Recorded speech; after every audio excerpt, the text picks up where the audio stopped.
Hi there, today I'm going to be showing you how to make these 3 different kinds of rosette flowers using the tissue paper that comes in the Freckled Fawn Mixed Media kit. 2 are called Ruffled rosettes, and the 3rd one I've called a crumpled rosette, and I will show you the difference between them as we go along. First, I'm going to show you all of the beautiful goodies that come in this mixed media kit from Freckled Fawn. I do have a specific video that goes into quite a bit of detail about the items that come in it, and this tissue paper that I just showed you is what I'm going to be focusing on today. So the tissue paper comes in a plastic bag like this, and you just open it up and there are 2 pieces nested together, and it's folded into quarters so that it fits nicely in the bag. If you don't like the fold marks, you can just fold them backwards like this, and it will neutralize it so that it sits flat. I'm going to be crumpling and tearing mine to pieces, so I don't really mind if it lies flat or not.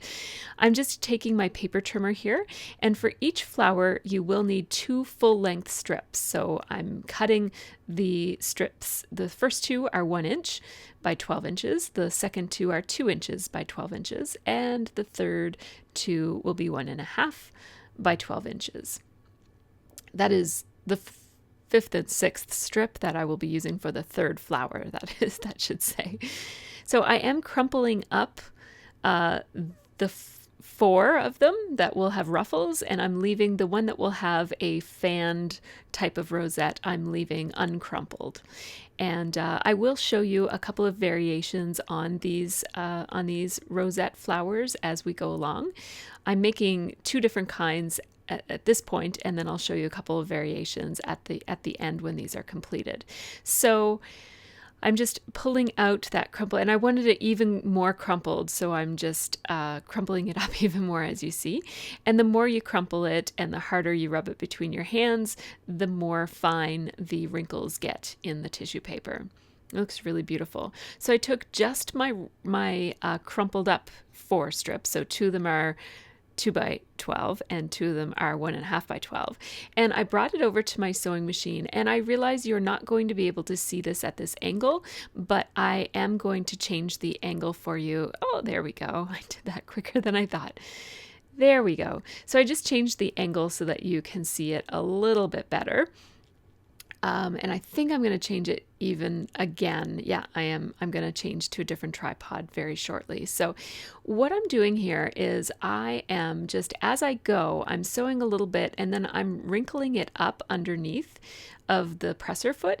And now I decided that it would be easier if I used a little craft stick. So I have these little toothpicks. They're bigger than the toothpicks you use in your kitchen, but they're smaller than like a popsicle stick, and they're perfect for pushing things through under the feed dogs. Is that what those are called? I guess between the foot and the feed dogs, when you push things through. That way you don't run the risk of accidentally sewing into your finger or anything. That would be terrible. So so after I ruffled it through once, I'm just running another straight stitch along 2 or 3 more times just to get lots of sewing down the center of this ruffled strip. And I am going to change the camera angle in just a second. I can see a little ways down the down the line as I edit. There we go. That's a little bit better. Now at this bird's eye view of my sewing machine, you should be able to see how I have this. And I also slowed down this video so that you can really see. It's still a little bit fast. I think I have it on twice the speed now instead of 4 times. So you see that I just moved the needle a little bit, and then I just use that craft stick to crumple up the paper that's just about to go under the needle. And I just kind of keep sewing and crumpling and sewing and crumpling and sewing and crumpling. I tried my hardest to keep my hands out of your way so that you can see. There we go. That's a little bit better. And then as it gets a little bit twisted like that, you can just pick it up and like lift up the presser foot and move your paper around. This tissue paper is extremely forgiving. It's much, much more durable and will hold up to a lot more abuse than regular tissue paper will. As you see, I'm kind of pulling at it and wrinkling it, and it's holding up just fine. It didn't tear not even once. So it's really, really good for this kind of an application. My thread just got a little bit knotted there, so I'm hoping that I don't run out of bobbin thread as I do this project. So that's how the ruffled piece of tissue paper looks. It really, this tissue paper really, it's pliable, the same, I'm trying to find the words to describe it here. It reminds me almost of like fabric that has been laminated, but no, it's not quite as plasticky as that. This is like it's almost like a waxy, strong tissue paper, but it's thin like tissue paper. It really defies description. You have to buy some. Go buy some at freckledfawn.com and let me know what you think, because it is a really, really fun medium to play with. I have never worked with anything quite like this ever since I started working with. I keep bugging the poor doe over at Freckled Fawn, who's probably trying to do her work. I keep bugging her and saying, you have no idea how much I love this stuff. So anyways, so that's how the ruffles work, and I think that you get the picture now. So I will probably cut out the rest of this. Basically, all that I'm doing is I'm going over the ruffles that I've already sewn. I'm just going over them several times so that it's more for the aesthetic. At this point, I'm not entirely sure how much of the thread is showing, and it will show in the end, like after I make the flowers. And so if the thread shows, I want lots of it showing, but it turns out that really the thread doesn't show all that much, so you could just go through it once.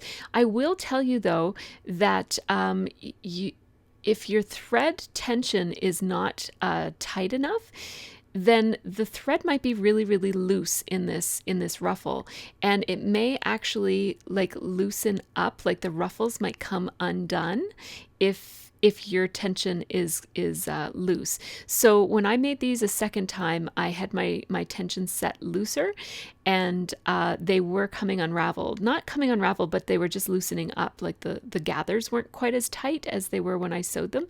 So make sure that your thread your thread tension is tight, is set on like the highest of the safe levels. So my sewing machine has like little indications that say like your tension should be between here and here, and I just set it on the tightest of those. So I didn't set it beyond that recommended setting, but I did make sure that it was on the higher tension. I hope that makes sense. And if you sew it on a lower tension, or if the threads are just loose for whatever reason, you can tie them a little knot at the beginning and ends of them, and that will keep the ruffles from coming unruffled. And I guess I won't edit this because it took that long to say all that. So now what I'm going to do, I have two flowers or potential flowers for ruffling, and now I'm going to make my third flower be a fan flower, like a fanned rosette. So what I'm doing here is I am scoring this strip. This is the 1-inch strip, and I'm scoring it at the half-inch marks, and then I flipped it over and I'm going back and I'm scoring at the 1/4-inch mark. So every half inch, but I'm starting at 1/4 instead of starting at 1/2, so that these little scores are falling right in between the other scores, so that there's basically a score at every 1/4 inch, and half of them are peaks and half of them are valleys. And so now I'm just going to fold the tissue paper right where it was scored. And because I took the time to score it, this is really easy work. It folds it just folds really easily. It's kind of like you don't have to focus too much on making sure that your folds are all even. It just kind of almost automatically folds upon itself. And so now I'm just going to do the whole thing all over again with the second strip. I think you can see it a little bit better this time because I'm zoomed in a little bit more. So here I go along the 1/2-inch marks.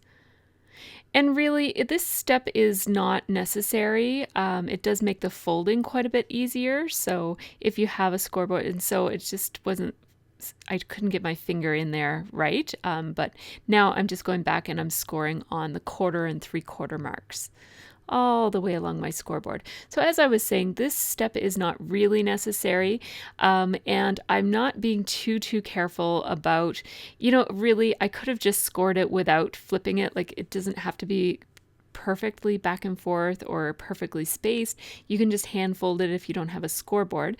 But like I said, using the scoreboard really does make this folding step quite a bit easier. And like, I was shooing my cat away at the same time when I made another one. I was like not even paying attention. I wasn't even watching my hands. I was like making sure that my cat wasn't getting into something while I was doing it. So here we go. I have 2 fan folded strips here along with my 4 ruffled strips.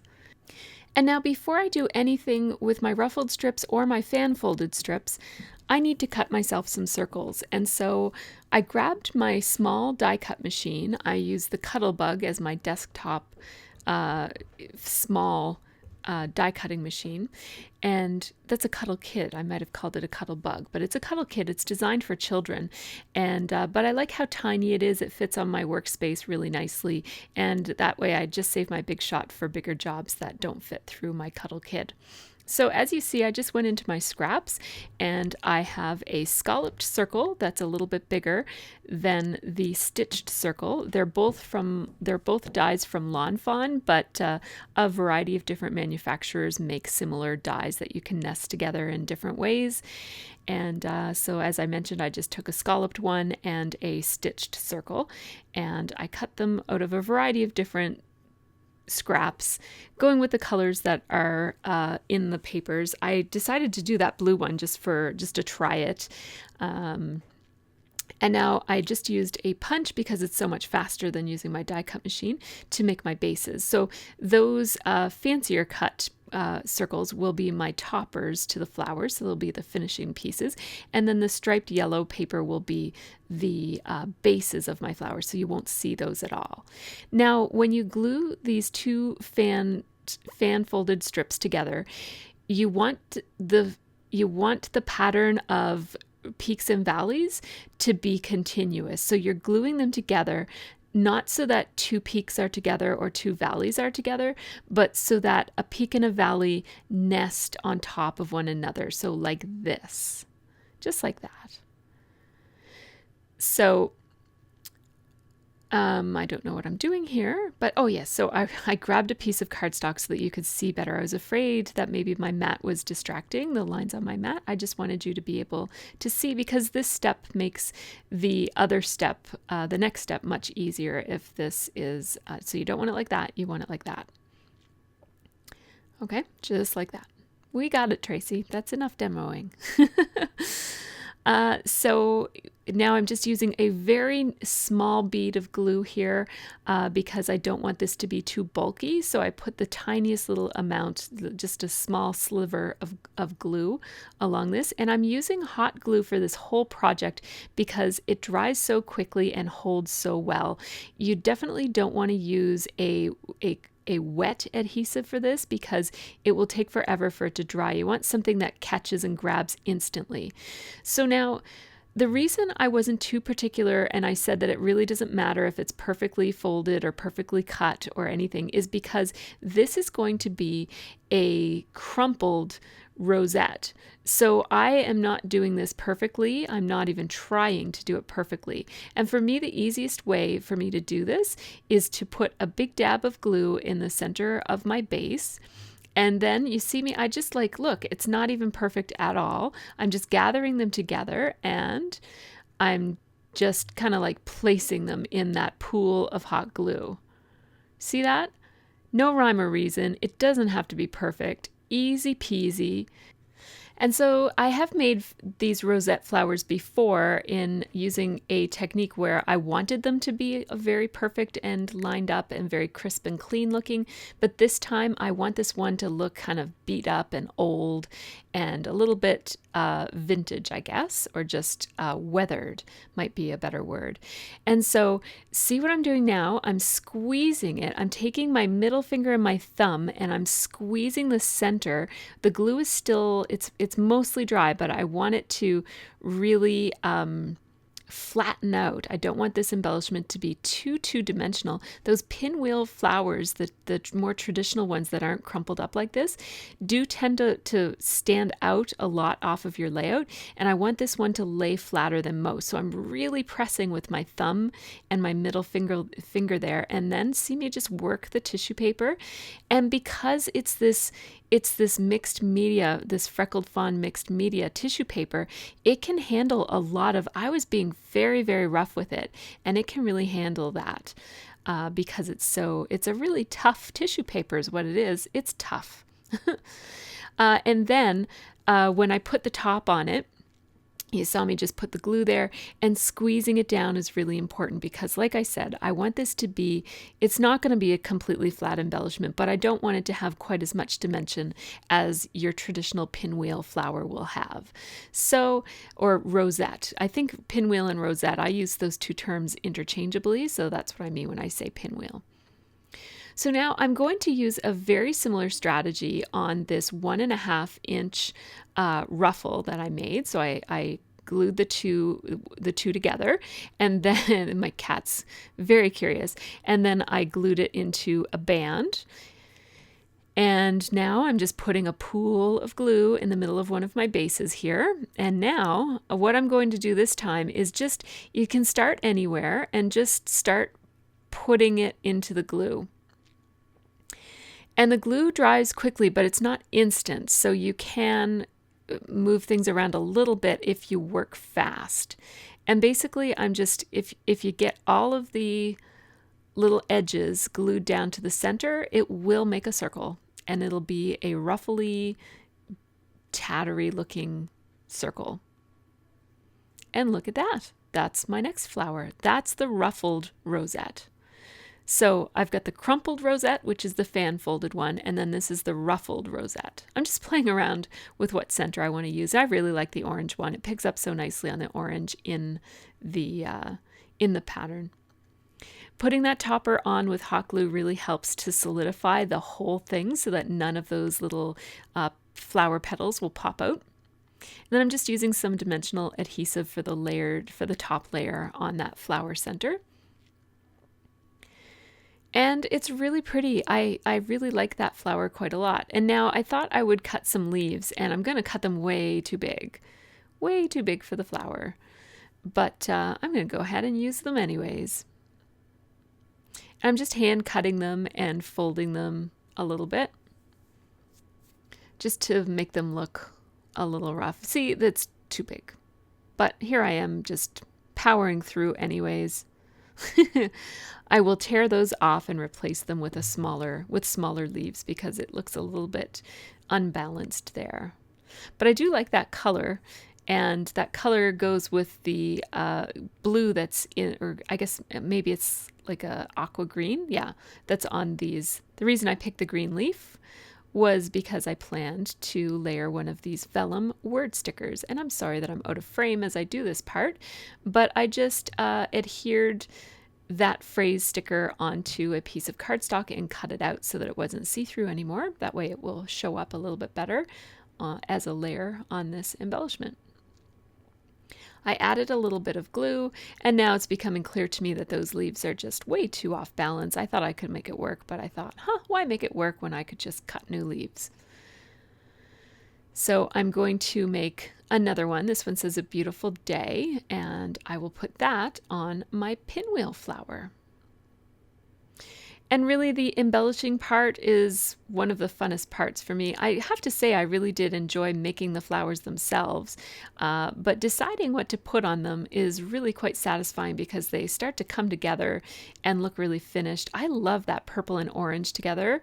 I think that looks fantastic. I'm not going to leave it like that. I'm going to end up changing that purple enamel dot to an orange one that just is the exact same color as the smaller one, but I do really like that color combination. It's quite nice.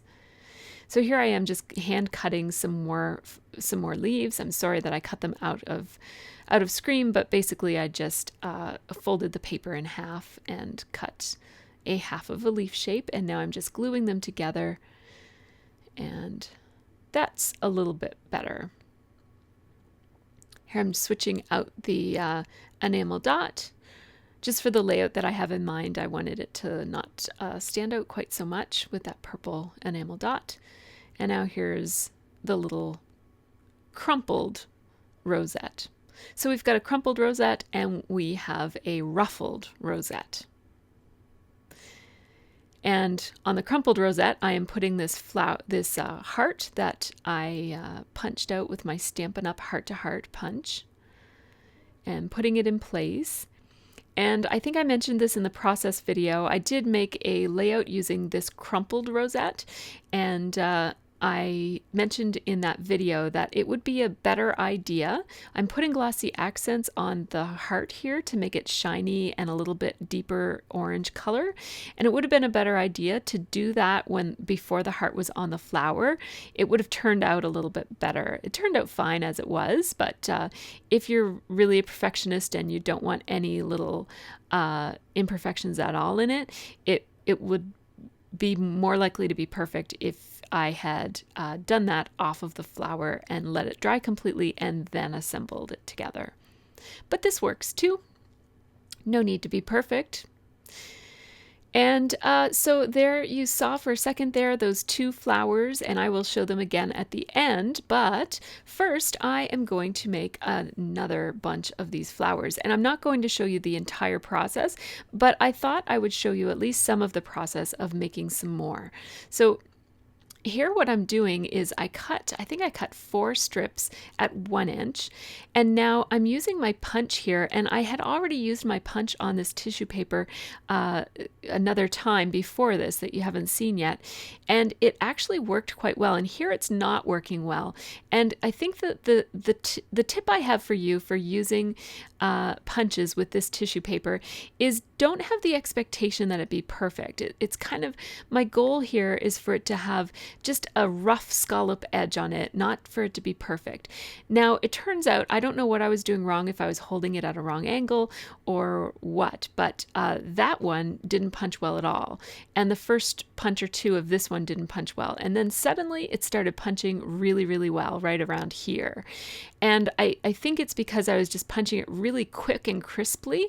And you do have to make sure that you open the punch in between each punch and make sure that you pick out, or that they fall out, all those little stray little pieces, because if any of those stray little pieces get stuck, your punch will be more likely to get jammed using tissue paper than anything else, especially if you're using regular tissue paper. Now, regular tissue paper, I have not had great luck using, but this tissue paper, you can actually get a punch out of it, which is different than, which is more than I can say for regular tissue paper. So I guess my advice for using this tissue paper with your punches is to go slow, but quick at the same time. So what I mean by slow is make sure that you stop and clean your punch in between each punch and get all the little bits out. But quick meaning just swiftly press down really quick and release really quick. And yeah, just be ready for it to not be perfect. So now I thought I'd leave in this embellishment part because, as I mentioned, it really is the fun part of making these flowers, is deciding what to put on them. So I grabbed some enamel hearts and some enamel dots, and I just thought that coming up with the way that you trim them is really interesting and fun. So I left it into the process. Now, I did use a different punch for the center of this other crumpled rosette, so that is the one with the tiny, tiny little center in it, and I don't really like it like that, so I'm thinking about putting something else in the center. Here's a piece of chipboard. That looks cute. And I'm just going to show you a couple of different ideas of things to do here. You could do a little flare badge. Not that one, though. I'll pick a different one. There, that one's cute, and it brings a bit of pink into that. There are some slight bits of pink in the tissue paper, so that looks quite nice. And then I put the 2 orange enamel dots to bring a bit more orange back up to the top layer. Oh, that would look cute, eh? That's one of those, it's, I think, from Bella Boulevard, those little crocheted hearts that were out a couple years ago. And then these fake brads, they're brads with a Z instead of with an S, and they're by My Mind's Eye, and that looks really cute there. And then, you know, you can put those phrases on or not put them on. I cut them up and I have them there as options, but I think I like them well enough without the phrases. And of course I could cut more leaves if I wanted to, but I think I'm going to just leave these the way they are. So here's the result of my tissue paper play. I have this layout that I created, and I used the tissue paper as a design element at the top. I sewed it onto the border at the top and on the bottom, and then I just curled the edges, and it makes just a beautiful accent piece. Then I picked up on the pattern by adding one of these crumpled rosette flowers that I then decorated with some embellishments. And I even used a piece of the paper upside down to use as one of my layers here. And using it upside down allowed me to get a repetition of the pattern that shows up elsewhere in the layout, but in a very subtle way that doesn't distract from the other layers that I have going on. So that's one option for really using this paper in an entirely different way. There's also the back side of the tissue paper up here, and again you just get that really subtle detail of the print from the other side, but it's very toned down because it's on the back side of the paper. I am in love with this layout. I just love the colors, and the jumping off point very much was the tissue paper. Then I went on a flower making spree and I made a whole bunch of flowers. These are ruffled flowers. These are ruffled rosettes with leaves, without leaves, with layered embellishments as the centers. This one has a brad. These ones have enamel dots and some of the vellum stickers from the mixed media kit. And then this is another one of the crumpled rosettes.